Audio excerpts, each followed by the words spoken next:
Good evening, everybody who's in Singapore, and good day to everybody who may be elsewhere. Good evening to people who may be even further away in Australia or in other parts of Asia. And good morning if you're really in America somewhere. So, how do we start Vita? With 15 minutes of guided meditation, is that right? Well, settle in. This is the time. At least you're clear that there are other people involved in this, and that's a good thing to recognize at the beginning of a period of meditation, to recognize if you think you're sitting alone, if you think you're meditating alone, there are other beings somewhere in the universe that will be meditating also. And to come into this moment, this place, this time, this space, to settle, turn your attention inwards, the body, give yourself all the space and the time you need.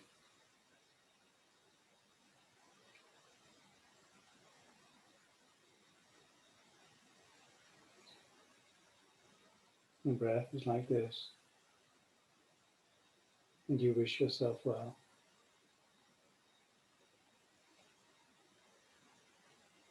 Beings throughout the universe, throughout ages and throughout time have wished you well. The phrase, may all beings be well, includes you here and now.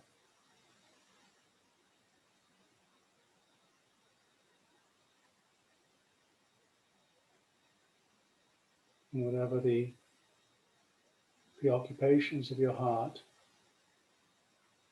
this time, the moment you can say, I'll come back to you right now. I've got all the time in the world, all the space.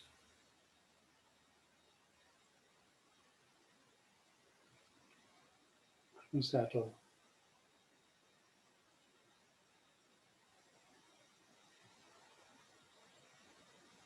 The physical sensation of here and now is a grounding. And something that you can give attention to. Give attention. Not trying to get something or get rid of something. It's a giving. It's a gift. And then the experience is received without elaboration,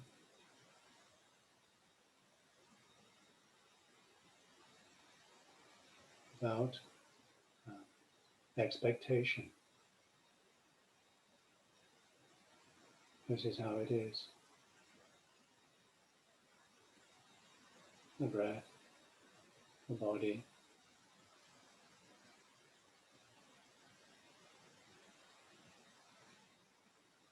just a sense of settling.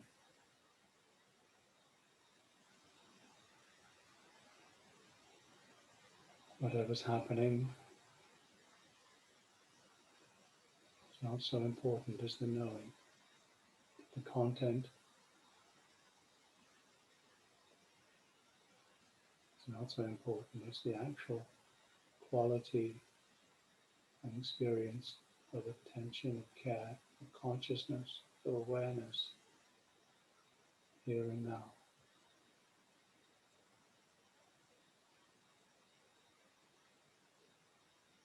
In this settling,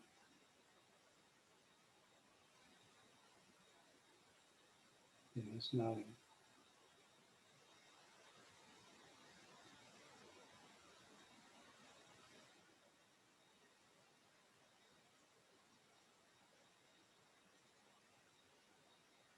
And stillness of the body helps because it's a way of sensitizing and receiving,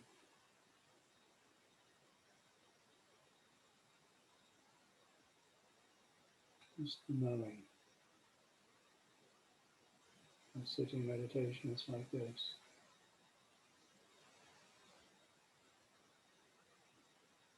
Sense of safety, well-wishing.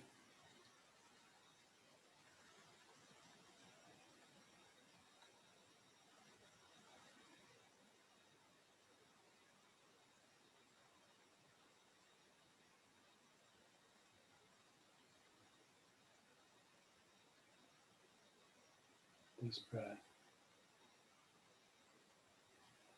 this moment, given attention, received, experience.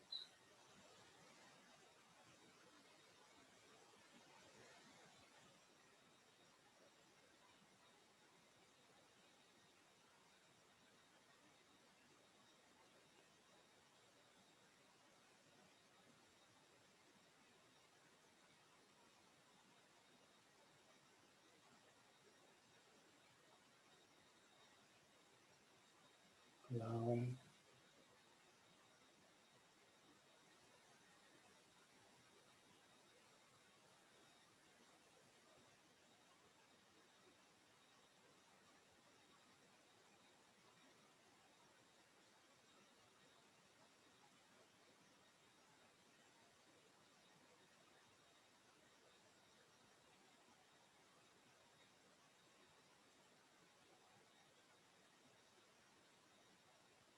however it is for you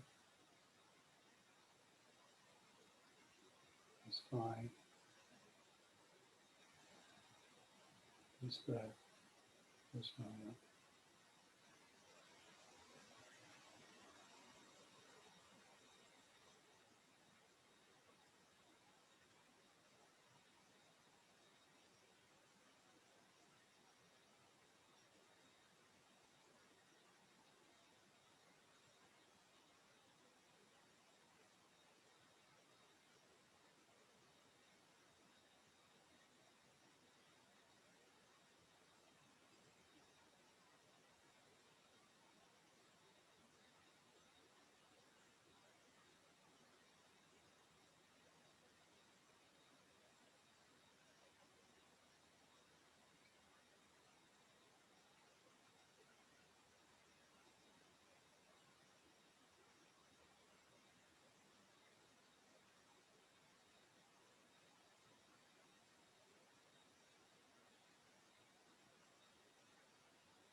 Just a sense of appreciation in the receiving of this gift of life, a gift of consciousness, awareness,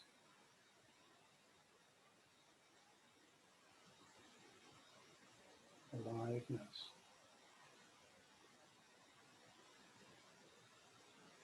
receiving experience.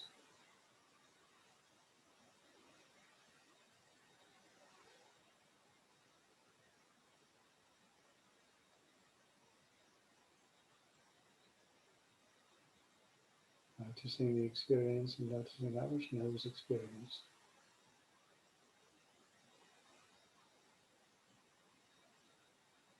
Noticing where experience and interpretation end in this moment.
The breath in this moment settle.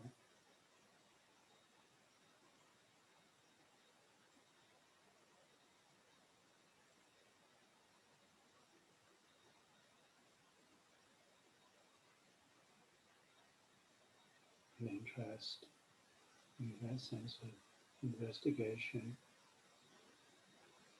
and joy and ease that being here in the stillness that is sensitive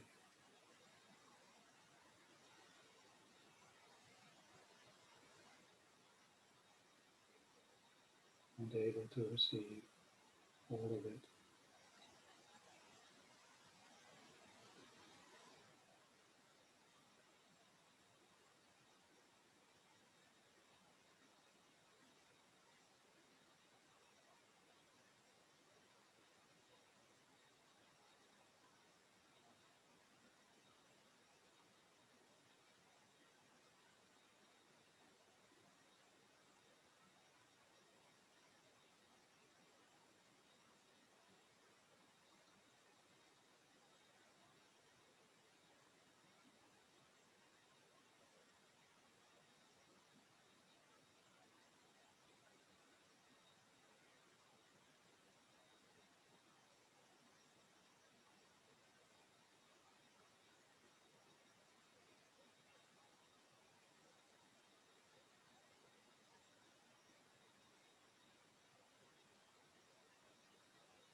Sustaining the composure,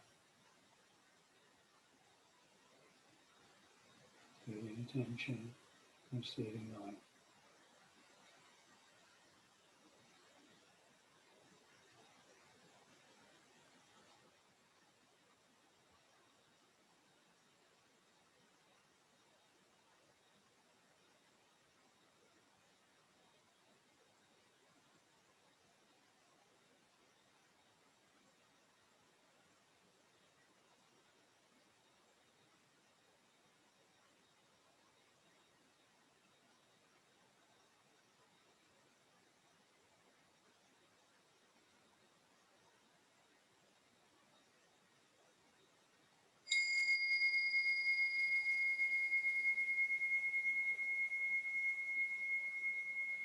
to know what's happened. Things are not lost. Sustaining the composure, sustaining the stillness. Thank you.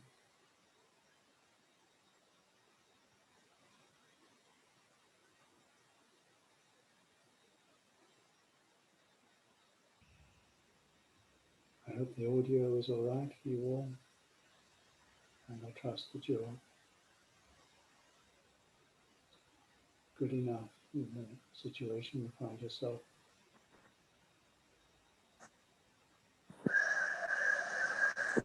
Ajahn, you're slightly soft. Could you please come closer to the camera? I can't hear you. Your volume is dimmed. Could you raise your volume slightly louder? I will try.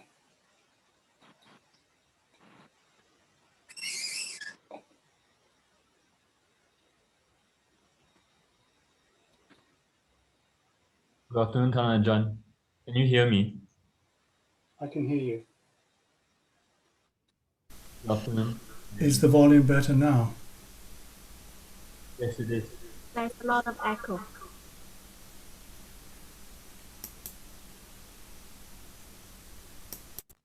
So that volume is better. Okay, if I speak more clearly and loudly, that will be better. Okay.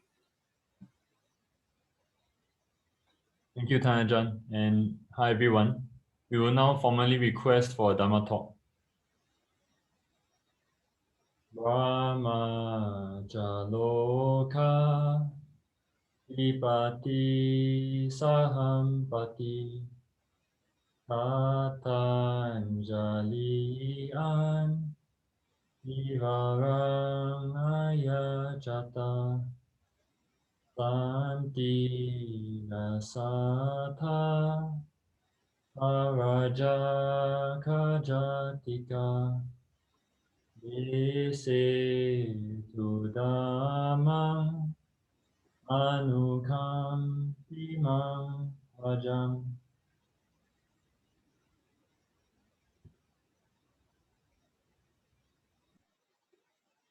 Namo tassa bhagavato arahato samma sambuddhassa. Namo tassa bhagavato arahato samma sambuddhassa. Namo tassa bhagavato arahato samma sambuddhassa. Buddhang dhammang sanghang namassami.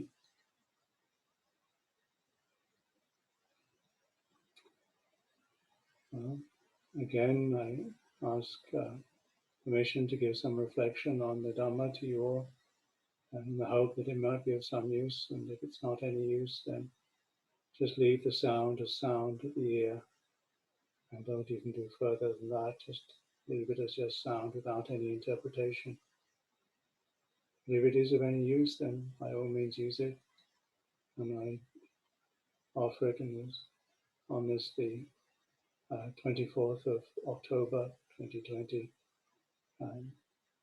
in gratitude to you all for giving me the opportunity, and to all the teachers that have gone before, and to the Lord Buddha. Thank you.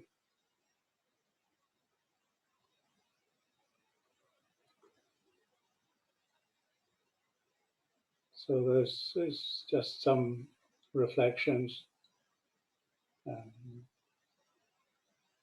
It's a strange way of doing this. I have a camera in front of me, and then loads of rectangles. Some are moving, some are still, some are black. They're just behind the camera, and it's of interest, but it's, what we do with this.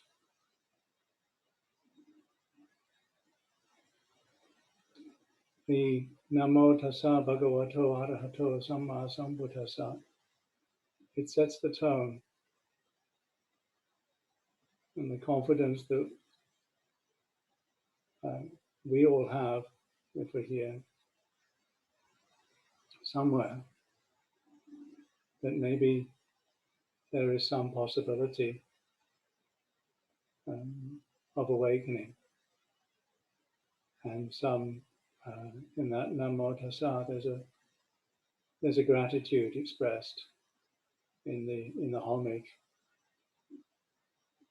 the gratitude expressed to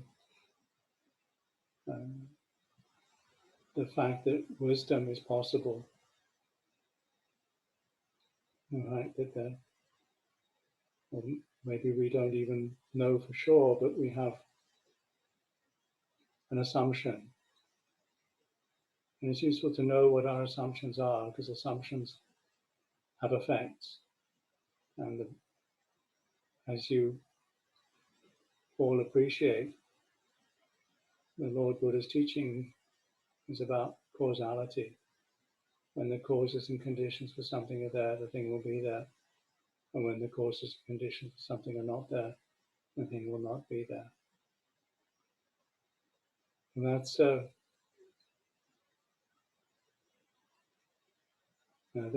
assumption that awakening is possible, the assumption that there are beings that can teach, the assumptions that there are those beings, as the request for the Dhamma talk is, that there are those beings with little dust in their eyes.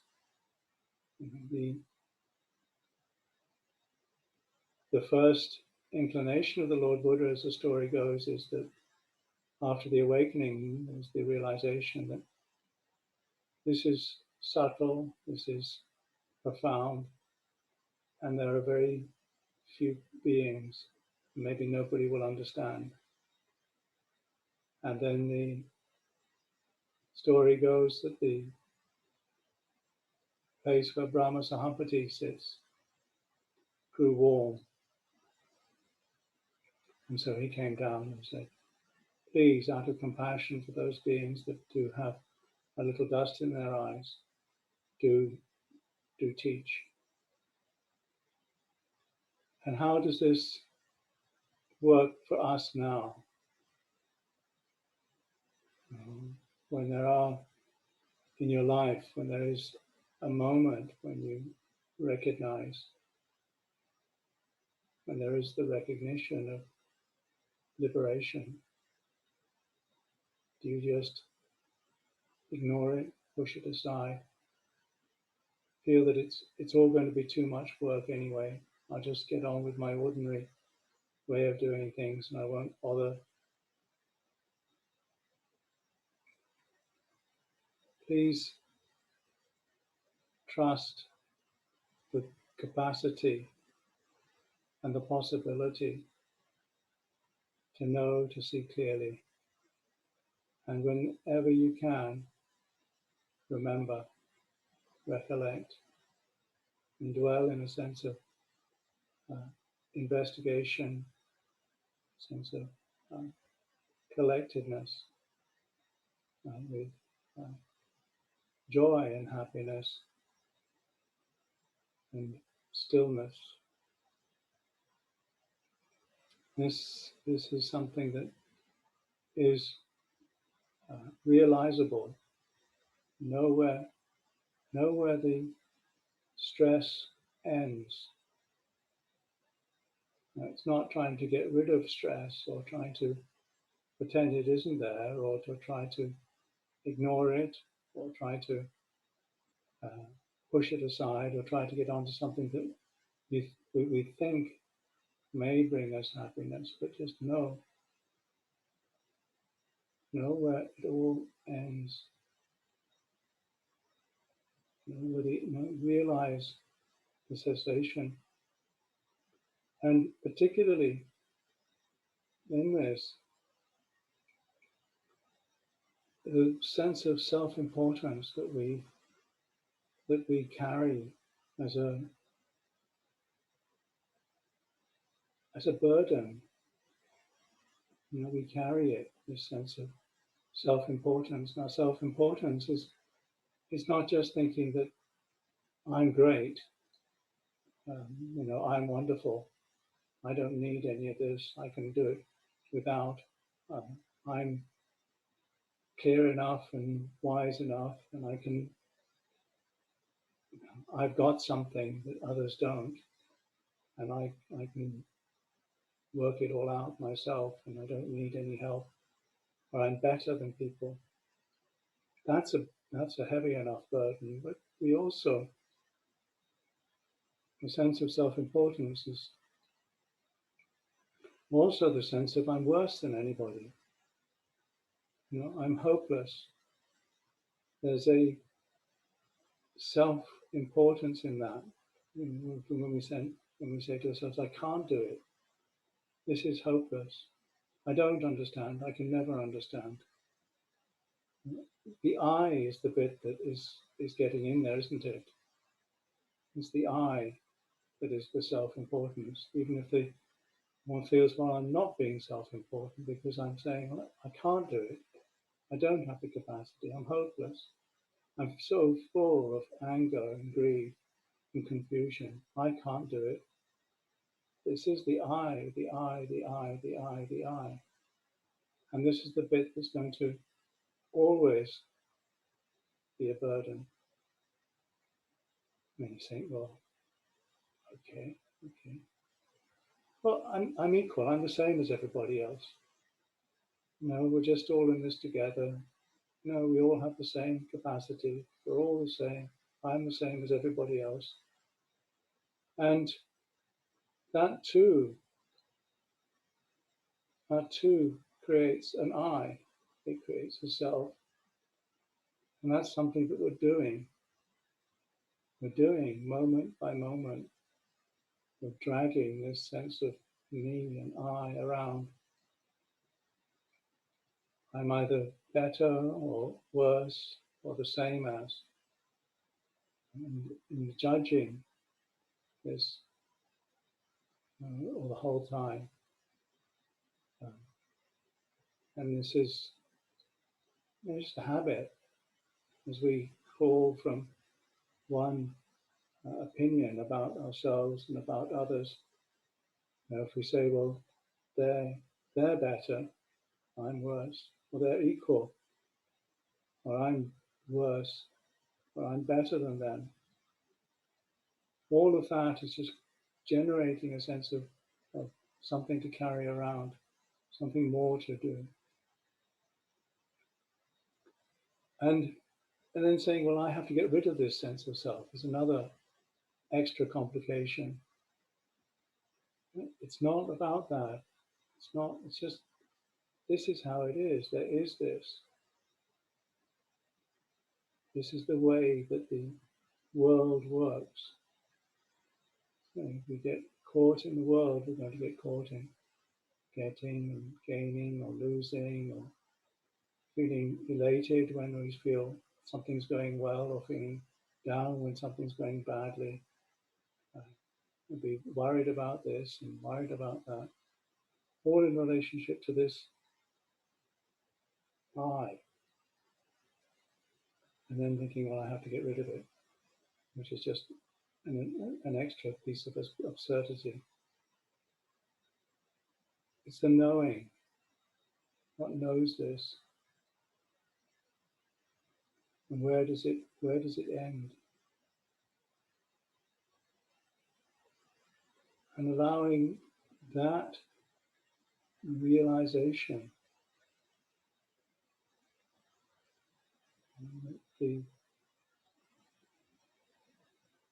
there's the causes and conditions that support this are a sense of appreciation, a sense of happiness, a sense of stillness.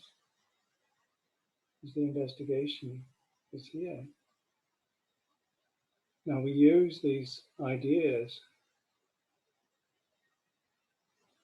but there's no requirement to fully believe them. That's why when I start the thing, I say just leave the sound as sound at the ear. And that's really difficult for us. You get into the whole interpretation of it. And then you give it like this, don't like that. And then when we like something, we want to exploit it, get more out of it. And when we dislike something, we want to kill it, get rid of it. And in terms of samma sankappa, or intention that's in accordance with truth, the intention is not to exploit, try to get something out of it, or to harm, kill. And finally, the sense of renunciation in this samma sankappa, the three aspects of samma sankappa, or intention, is not to take it personally, to renounce the sense of self, give it up. How do I renounce? It's experience of it's just like this. This is the way that it is,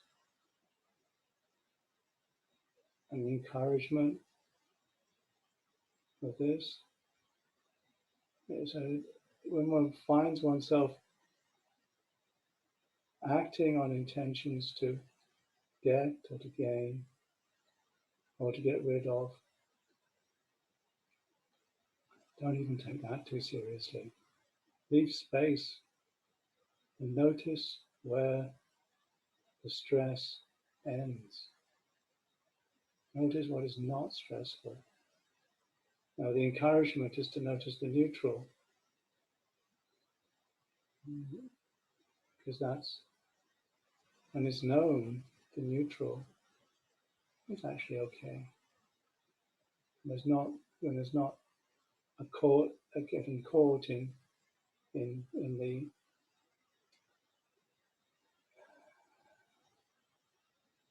I mean, what will transform is actually bearing with something, actually bearing with it. It's like this. And however, whatever the passions are around it, to actually just allow the passion around it to pass through. So when there's an irritation or upset, then just not act upon it. And in the simplest sense, when we come to sitting meditation, it's to sit still. So when there's the impulse to move or to fidget, to allow that to pass. That's why if you've got a fly bothering you or a mosquito bothering you, it's such an opportunity, because that is not going to, it probably won't kill you, the fly crawling across your face, but can you stay with it? And just as a practice, when you're sitting meditation, you stay with things that are irritating and not, if it's not damaging you, can you just find a way for it to end?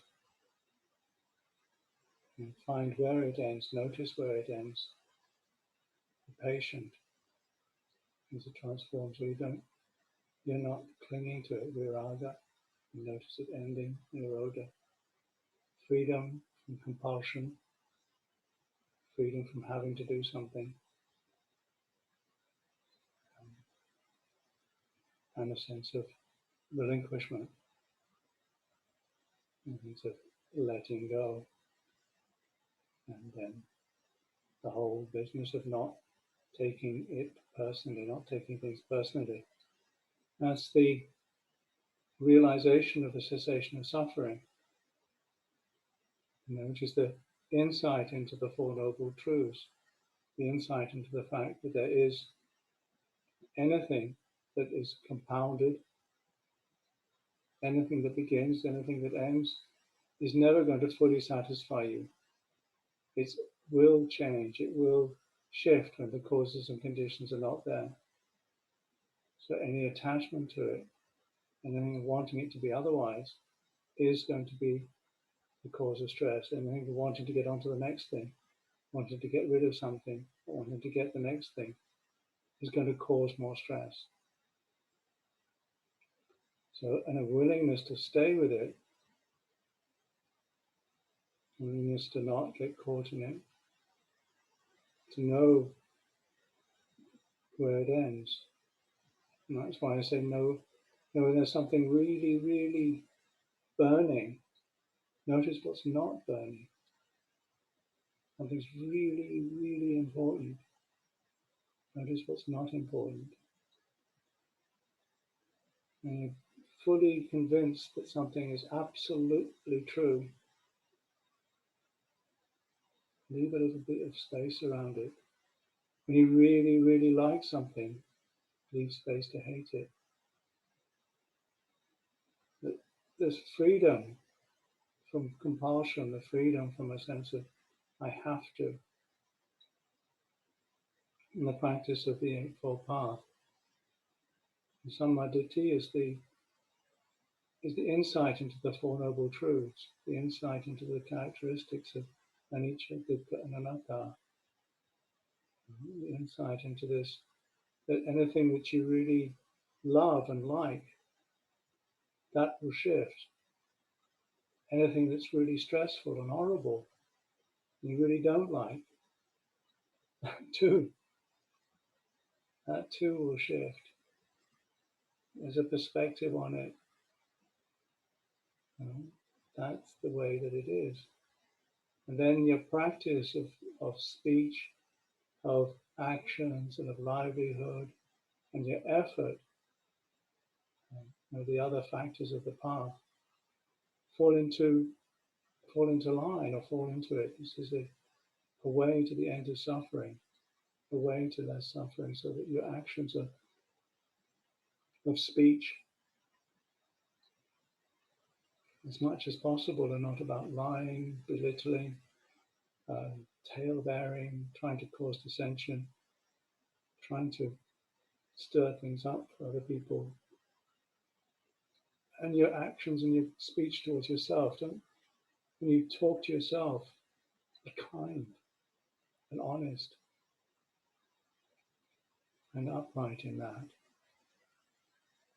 And then your actions of not stealing and killing and not using your sexuality just purely for pleasure or exploitation, your own or other people's, just abandoning that and not clouding your mind and distracting yourself, particularly with things that actually upset your judgment so easily without even really noticing. And true to your livelihood as much as possible, to not get caught in ways of livelihood that aren't exploitative or are dishonest. So as much as possible to do that. And then your effort is to noticing the habits that one notices that do lead to more pain, and not doing those, particularly the ones that you don't already do. So don't pick up habits that you recognize are harmful and fall into them. And if you do have habits that are harmful, try to allow them to end, stop them, give them space to end. And anything that you do or say or think that you recognize, hey, this is helpful, this is kind, this is generous and wholesome, then if you already find yourself doing this, continue it. And if you notice from other people or you hear from other people, then that there are other things that you can do, then try to do them, pick them up. And that's the cultivation of the effort that's necessary, because this is a path of effort. It requires effort. It requires some, but the effort is more of stopping the doing of things that are unskillful and noticing the awareness. And this is how you judge whether your spiritual life or your life is doing well. If you leave it a little bit better than you found it, and your attention, your mindfulness is clear. This is the body, this is how it works, this is the nature of the body, this is the body, this is experience on the inside, this is how it can be transformed, and this is how, when we look at others, what we're noticing. This is the postures. This is the way that the responses are, either towards or away from something. This is how feeling works. And then the way that the heart receives, or how the heart tone is, mindfulness of that, and then awareness of that, so that there's a awareness of what's hindering, knowing, and then the awareness of how the sense of self arises and ceases. Really noticing how the sense of the hindrances of I am somebody, I have to do something, and I'm not sure whether it's the right thing to do or not. Or I'm not sure if I can do it or not. These are the first three fetters. The personality belief, the clinging to a rite and ritual, the idea that there is some technique that will liberate, or something that I can cling on to, or some magic potion, or some magic trick, or some magic technique, or if I just do the right thing, then I'll get the right results. This is clinging to rites and rituals, because bound up with that thought is, of course, the thought, I'm not sure whether I can do it or whether it's the right thing. And these are the first three fetters. That's internally experienced. I am somebody, I need to do something, and I'm not sure if it's the right thing or not. And if those thoughts, that experience is something that arises immediately at the same time, as soon as there's thought of, is this the right thing to do? And as a thought, also I am somebody, and the thought of, I need to find the right thing to do. And so you've got this doubt, clinging to rites and rituals, and personality belief. And these go round and round and round, or they arise in the same moment every time. And that's internally experienced. I am somebody, I need to do something, I'm not sure if it's the right thing to do or not. And externally, we push it out and think, if only they do something, then I'll be happy. And then we think, our happiness is dependent upon what they do. And I am somebody that has to experience something that they do. And of course, I'm not sure whether they're going to do it or not. And then I am somebody again, in this sense of me and I as being something that's either better than that. I know what to do. I know what they should do. Or I don't know what they should do. They should tell me what to do. My teacher should tell me what to do. So if I find the right teacher, then I'll know what to do. And so I am somebody who needs to find the right teacher to do that, so I can do the right thing. And then, of course, immediately what comes up is, I'm not sure whether they're the right teacher. I'm not sure whether I can follow them. And maybe it's not the right thing to do. So this is how the first three fetters go round and round and round, either internally or externally, as we push the sense of self around and cling on to it. I'm better than, I'm equal to, I'm worse than. This is the way that the fetters and the sense of self and the self-belief goes round and round and round. The first three fetters are the ones that, as far as the scriptures go, are the most difficult ones. And so it's more difficult than conquering 1,000 people in hand-to-hand combat. So if you think you had to fight 1,000 people one after the other, and in hand-to-hand combat and vanquish them or conquer them. And conquering the first three fetters, or conquering that, is more difficult. And then you think, well, I have to get rid of it. And that goes round and round and round again, doesn't it? I have to get rid of the first three fetters. And of course, there's another I in there, isn't there? I have to do something and I'm not sure whether I can do it or not. So not to believe that sense of self, renounce it. This is the renunciation. This is the intention, the renunciation in Samma Sankappa, or the intention that is in accordance with truth, is to renounce the sense of self-importance. And it's a strange thing. It's a strange thing. And part of it is also just taking care of this poor little thing that we find ourselves with, this body and this mind. It wishes to be free from suffering. It's not other than that. This is how it is.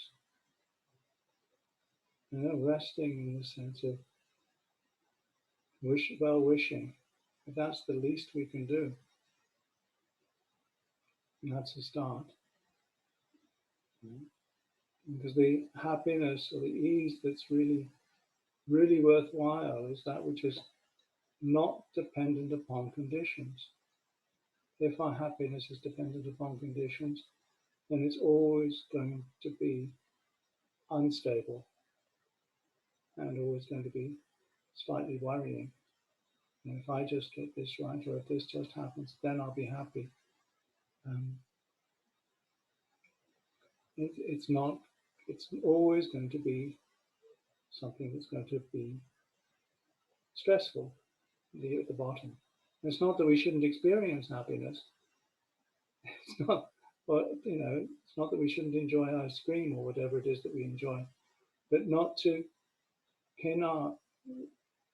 make it something that our happiness depends upon, and not to make our happiness dependent upon something. If we can give happiness or give attention, then there's a greater ease around it. So recognizing that this is the way it is. The stopping, stillness, and then the actions that we can do, how we can act. Acting on joy when there's an appreciation of something that's beautiful.